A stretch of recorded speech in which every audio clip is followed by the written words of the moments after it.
राधे राधे दोस्तों, आप सभी का बहुत बहुत स्वागत है। कैसे हैं आप? आशा करता हूं कि आप सभी लोग स्वस्थ होंगे, मस्त होंगे।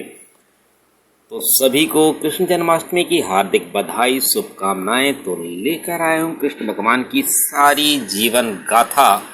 तो चलते हैं दोस्तों कहानी पर। द्वापर युग में मथुरा का राजा उग्रसेन थे। उनके पुत्र का नाम कंस था और उनकी पुत्री का नाम देवकी था। कंस का बहन देवकी का विवाह वासुदेव के साथ हुआ था।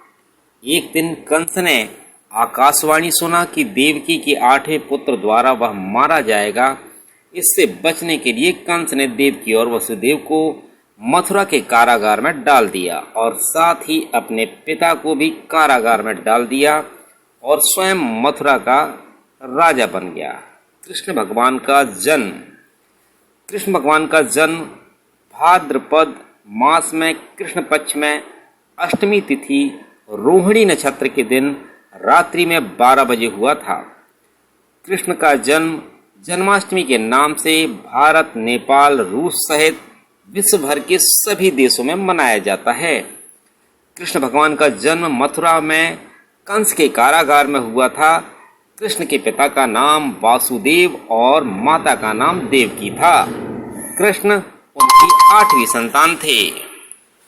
जब भगवान कृष्ण का जन्म हुआ तब कारागृह के द्वार स्वतः ही खुल गए और सिपाही निद्रा में थे।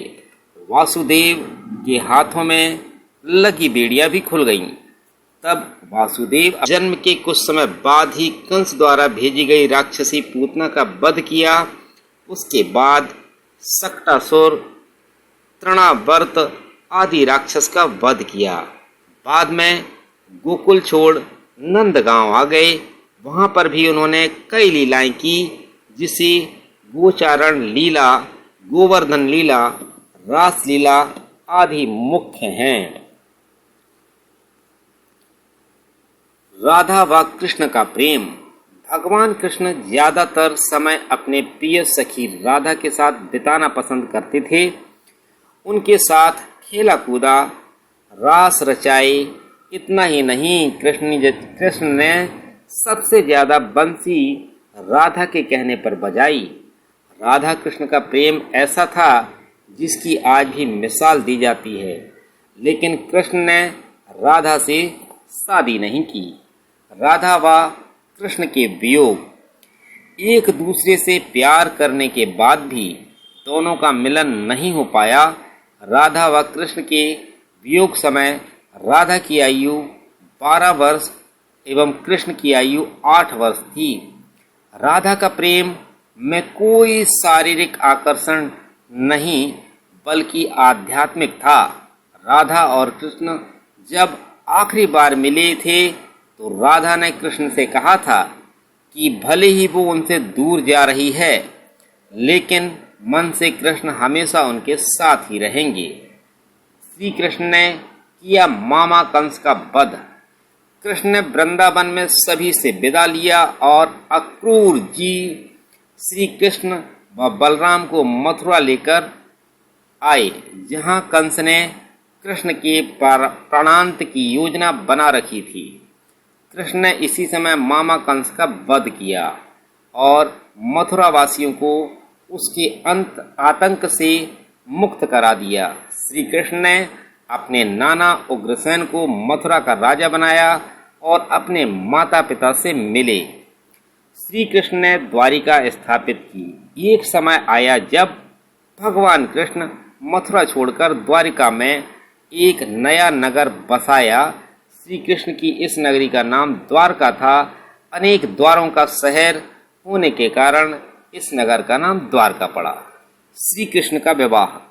श्री कृष्ण ने पहली पत्नी देवी रुक्मणी थी। रुक्मणी अपनी बुद्धिमत्ता, सौंदर्य और न्यायप्रिय व्यवहार के लिए प्रसिद्ध थी। रुक्मणी का पूरा बचपन श्री कृष्ण की साहस और वीरता की कहानियां सुनते हुए बीता था। देवी रुक्मणी को कृष्ण से प्रेम हो गया था। देवी रुक्मणी विदर्भ के राजा भीष्मक की पुत्री थी। रुक्मणी जी का भाई का नाम रुक्मी था और वो अपनी बहन का विवाह शिशुपाल से करना चाहता था।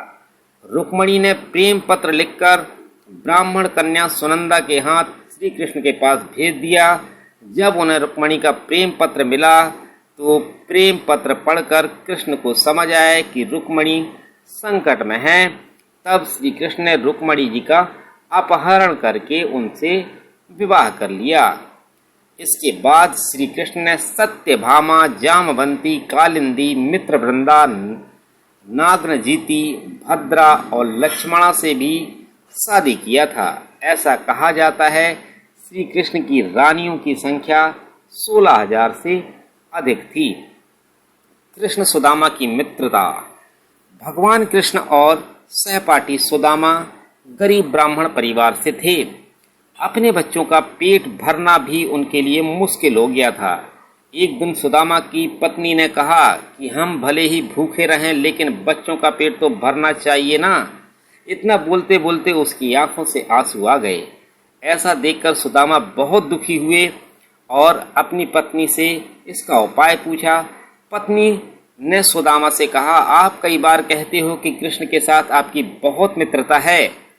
वे तो द्वारका के राजा हैं, आप उनसे मिलने के लिए जाना चाहिए तो आपकी हालत देखकर बिना मांगे कुछ न कुछ मदद कर देंगे।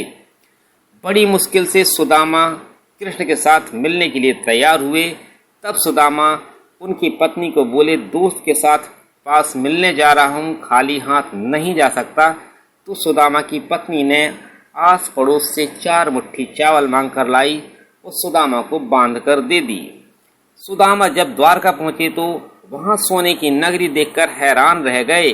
भगवान कृष्ण नंगे पांव सुदामा को लेने के लिए दौड़े दौड़े आए। कृष्ण ने सुदामा से पूछा कि भाभी ने उनके लिए क्या भेजा है। तब सुदामा संकोच में पड़ गए और चावल की पोटली छुपाने लगे। ऐसा देखकर कृष्ण ने उनसे चावल की पोटली छीन ली। फिर भगवान कृष्ण सूखे चावल ही खाने लगे। सुदामा संकोच बस कुछ मांग नहीं सके। सुदामा जब अपने घर लौटने लगे तो सोचने लगे कि पत्नी पूछेगी क्या लाए हो तो क्या जवाब देंगे।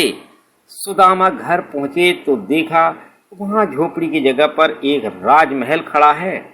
तभी राजमहल से उसकी पत्नी बाहर आई और सुदामा से कहा, देखा आपके मित्र ने हमारी गरीबी दूर कर दी, हमारे सारे दुख हर लिए। श्री कृष्ण ने किया शिशुपाल का वध।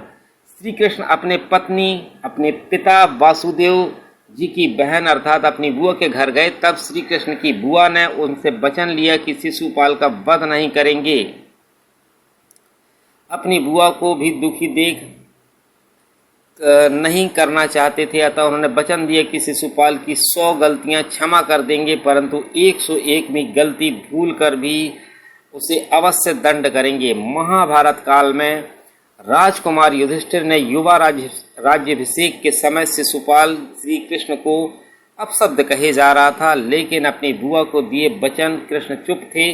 लेकिन शिशुपाल अपमान किए जा रहा था। अपमान करते करते उसे ज्ञात नहीं रहा कि कितने पाप किया और 100 अपशब्द पूरे होने के बाद जब 101 अपशब्द कहा तब भगवान श्री कृष्ण ने अपना सुदर्शन चक्र का आवाहन किया और इससे शिशुपाल का वध कर दिया। महाभारत युद्ध। महाभारत के युद्ध में भगवान श्री कृष्ण पांडवों के पक्ष में थे। इस महान युद्ध पर श्री कृष्ण अर्जुन के सारथी बने थे। इस युद्ध में पांडव और कौरवों का आमना सामना हुआ। महाभारत युद्ध 18 दिन तक चला था और अंत में जीत पांडवों की हुई थी। ऐसा कहा जाता है कि महाभारत श्री कृष्ण ने अश्वत्थामा को श्राप दिया। महाभारत युद्ध के अंत के बाद दुर्योधन के कहने पर अश्वत्थामा ने नींद में सोते हुए पांडव पुत्रों को धोखे से मार दिया। तो पांडव और भगवान कृष्ण अश्वत्थामा का पीछा करते हुए महर्षि वेद व्यास के आश्रम में पहुंचे। तब अश्वत्थामा ने पांडवों में ब्रह्मास्त्र के से आक्रमण किया। यह देख अर्जुन ने भी अपना ब्रह्मास्त्र छोड़ दिया। महर्षि व्यास ने दोनों ब्रह्मास्त्र को टकराने से रोकने के लिए अश्वत्थामा और अर्जुन को अपने अपने ब्रह्मास्त्र वापस लेने को कहा, क्योंकि दोनों ब्रह्मास्त्र अगर टकरा जाते तो पृथ्वी का विनाश निश्चित था।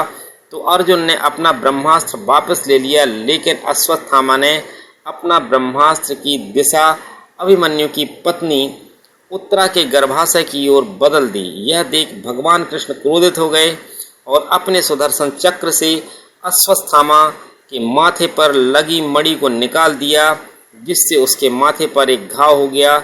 और कृष्ण ने अश्वत्थामा को श्राप दिया कि तुम 3000 साल तक इस धरती पर भटकते रहोगे।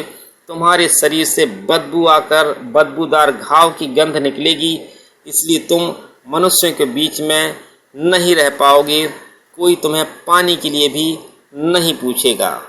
गांधारी ने दिया था यदुवंश को नाश का श्राप। 18 दिन चले महाभारत के युद्ध के अंत में पांडवों की जीत हुई और कौरवों के समस्त कुल का नाश हुआ। जब हस्तिनापुर में युधिष्ठिर का राज तिलक हो रहा था, तो माता गांधारी ने महाभारत युद्ध के लिए श्री कृष्ण को दोषी ठहराते हुए श्राप दिया कि जिस प्रकार कौरवों के वंश का नाश हुआ है, ठीक उसी प्रकार यदुवंश का भी नाश होगा। बलराम के देह त्यागने के बाद एक दिन श्री कृष्ण पीपल के नीचे ध्यान की मुद्रा में बैठे हुए थे। तब एक शिकारी उधर से जा रहा था। उसे लगा कि कोई हिरन है और बिना विचार किए वहीं से एक तीर छोड़ दिया, जो श्री कृष्ण के तलवे में जाकर लगा। शिकारी पास जाकर देखा तो वहां पर श्री कृष्ण थे। इसके बाद बहुत पश्चाताप हुआ और वह क्षमा याचना करने लगा। तब तक श्री कृष्ण ने उससे कहा कि जो मैं चाहता हूँ तुमने वह किया है और इसके लिए तुम्हें स्वर्गलोक की प्राप्ति होगी। इसके बाद उन्होंने अपने प्राण त्याग दिए और भगवान श्री कृष्ण की मृत्यु हो गई। और कृष्ण की मृत्यु के बाद अर्जुन ने भगवान कृष्ण का अंतिम संस्कार किया। लेकिन क्या आपको पता है, अपना शरीर छोड़ने के समय भगवान कृष्ण कितने वर्ष के थे? तो आपको बताना चाहूँगा। देह त्यागने के समय भगवान श्री कृष्ण 125 वर्ष के थे।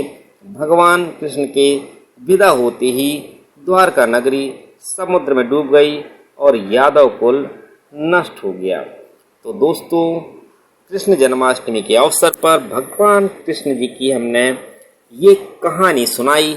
अगर आपको अच्छी लगी हो तो लाइक ज़रूर करिएगा और कमेंट में बताइएगा कि आप किस प्रकार की कहानियाँ सुनना चाहते हैं, किस प्रकार की कहानियाँ पसंद करते हैं। मैं प्रयास करूँगा कि आपको उसी प्रकार की कहानियाँ सुनाता रहूँ और लाता रहूँ। बहुत बहुत धन्यवाद दोस्तों, बने रहिएगा वीडियो पर। मिलते हैं अगले वीडियो पर। बहुत बहुत धन्यवाद।